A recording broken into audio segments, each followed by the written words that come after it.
2026 চনৰ বিধানসভা নিৰ্বাচনৰ ৰণসিংহা বজালে সাংসদ ৰকিবুল হুছেইনে এপ্ৰিল-মে মাহত অনুষ্ঠিত হ'ব ৰাজ্যৰ বিধানসভা নিৰ্বাচন। ঠিক তেনে সময়তে প্ৰতিটো ৰাজনৈতিক দলে নিজৰ নিজৰ দলীয় শক্তি বৃদ্ধি কৰাত উঠি পৰি লগা পৰিলক্ষিত হৈছে।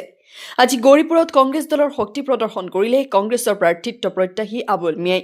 গৌৰীপুৰ সমষ্টিখন সুদীৰ্ঘ দিন ধৰি AIUDFৰ দখলত থকাৰ ফলত কংগ্ৰেছৰ দলীয় নেতাকৰ্মীৰ মনোবল এক প্ৰকাৰ ভাঙি পৰিছিল। কংগ্ৰেছ দলৰ দলীয় কৰ্মীসকলৰ মনোবল জয়ৰ সাহসিকতা বৃদ্ধি কৰাৰ বাবে শক্তি প্ৰদৰ্শনত আগভাগ লয় আবুল মিয়াই। আজি গৌৰীপুৰ সমষ্টিৰ বালাজান চাহেবগঞ্জত অনুষ্ঠিত কৰে এখন বিশাল দলীয় কৰ্মী সভা।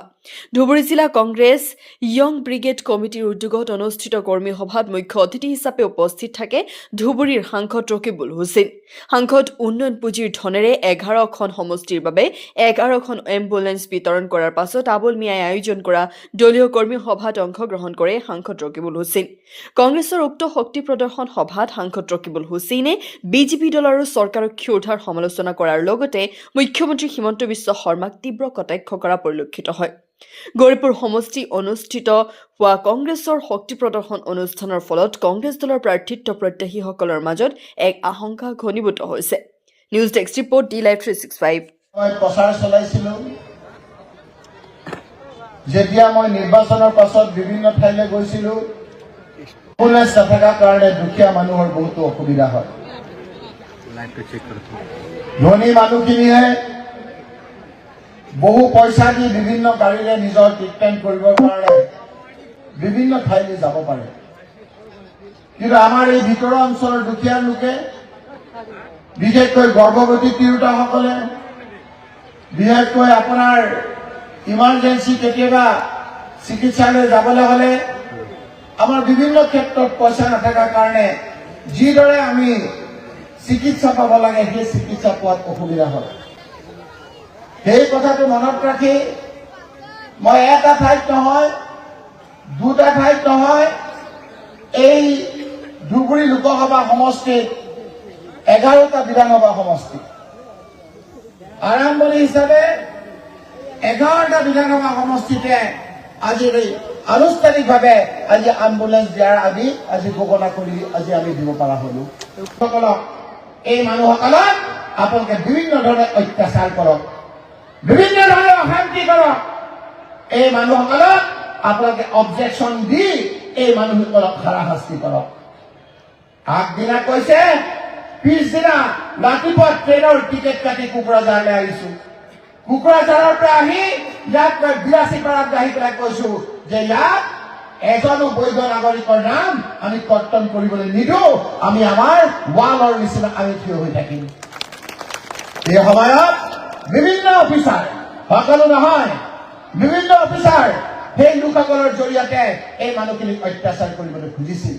এই সময়ত আইন প্ৰক্ৰিয়াৰে আইনৰ দ্বাৰা বিভিন্ন জনৰ লগত কথা পাতি বিভিন্ন জনৰ লগত আমি আইনী যুদ্ধ দি আজি আমাৰ 100 ভাগ নহলেও 100 ভাগৰ 80 ভাগ আপোনালোকক এইখিনি ক্ষেত্ৰত সহায় কৰিব পাৰিছো, যিটো এটা ডাঙৰ ফন্দি কৰিছিল আমাৰ হিমন্ত বিশ্ব শৰ্মা ডাঙৰীয়াই।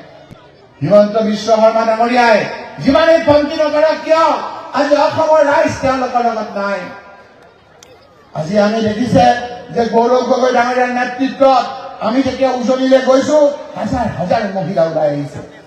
মাজুলীৰ নিচিনা অঞ্চলত য'ত জনজাতি লোকসকল থাকে আগদিনা বিভিন্ন আঁচনিত টকা দিছে, যি টকা আনিবৰ কাৰণে মহিলাসকলে বেংকৰ শাৰী পাতিয়ে থিয় হৈ আছে, এক হাতেৰে টকা লৈছে, এক হাতেৰে গৌৰৱ গগৈ ডাঙৰীয়াই যোৱা ৰাস্তাত কৈছে গৌৰৱ গগৈ ডাঙৰীয়া আমি আপোনালোকৰ লগত আছো, হাত বাউল দি গৌৰৱ গগৈ ডাঙৰীয়াক তেওঁলোকে মাতিছে। কি কাৰণে এমএলএ অকল থাকে 17-18 জন, ৰাজ্যত মন্ত্ৰী থাকে, কেন্দ্ৰত মন্ত্ৰী থাকে। কেইদিনমানৰ আগত বিজেপিৰো মন্ত্ৰী আছিল চাহ জনজাতি, হিমন্ত বিশ্ব শৰ্মাই বুদ্ধি কৰি টি গাৰ্ডেনৰ মন্ত্ৰীজন কাটি দিলে। টি গাৰ্ডেনৰ উঠি অহা শিক্ষিত ল'ৰাসকলে কৈছে যে আমাক আপুনি কেনেধৰণে আমাক গোটেই জাতিটোক আমাক অনিষ্ট কৰিছে, সেই কথাখিনি আমি শিক্ষিত ল'ৰাসকলে বুজি পাইছো। আমি দিছপুৰলৈ গলে আমাৰ যদি এটুকুৰ বহিবলৈ ঠাই নাই তেতিয়াহ'লে আমাৰ জাতিটোৰ লাহে এজন বঙালী হিন্দু প্ৰতিনিধি নাই, বঙালী হিন্দু মানুহখিনিয়ে কৈছে যে এইবাৰ ইলেকশ্যন আহক, হিমন্ত বিশ্ব শৰ্মাৰ কাৰণে এইবাৰ বিজেপিৰ লগত আমি নাথাকো, এইবাৰ গৌৰৱ গগৈ ডাঙৰীয়াক আমি সমৰ্থন কৰিম। কোনটো মজাৰ কথা কব? টুজাজবংশী লোকসকল, আজি আমাৰ বহুত টুজাজবংশী লোকসকলে আমাৰ কংগ্ৰেছৰ মজিয়ালৈ আহিছে, তেওঁলোকক আমি আদৰণি জনাইছো। কিয় আহিছে তেওঁলোক? তেওঁলোকে এজিপি কৰি আছিল, বহুতে বিজেপি কৰি আছিল। এইকাৰণে আছিল যে এজিপি কৰি বিজেপি কৰি তেওঁলোকে নিজৰ জাতিটোক সহায় কৰিবলৈ বিচাৰিছিল। ইলেকশ্যনৰ সময়ত হিমন্ত বিশ্ব শৰ্মাই কলে যে কোচ ৰাজবংশী লোকসকল, ছয় জনগোষ্ঠীৰ লোকসকল, আপোনালোকে আমাক ভোট দিয়ক। আমাক ভোট দিয়াৰ লগে লগে 100 দিনৰ ভিতৰত আমি আপোনালোকক জনজাতি দিম। তেওঁলোকে আশাত দিলে, কংগ্ৰেছৰ মানুহ আৰু বহুত লোক বিজেপিক ভোট দিলে। 100 দিন গ'ল, 200 দিন গ'ল, 300 দিন গ'ল, আজি আপোনাৰ 11 বছৰ গ'ল।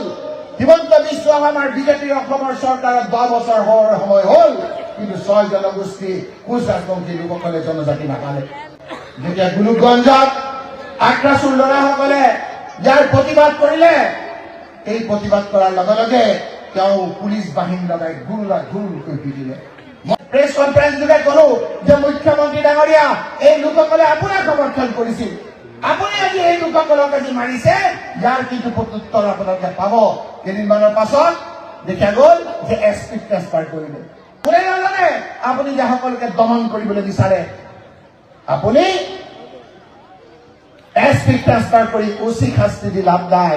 অসমৰ ৰাইজে, আমাৰ গোলোকগঞ্জৰ ৰাইজে, কোচ ৰাজবংশী লোকসকলে ৰখি আছে যে কোনদিনা ইয়াৰ প্ৰত্যুত্তৰ দিম।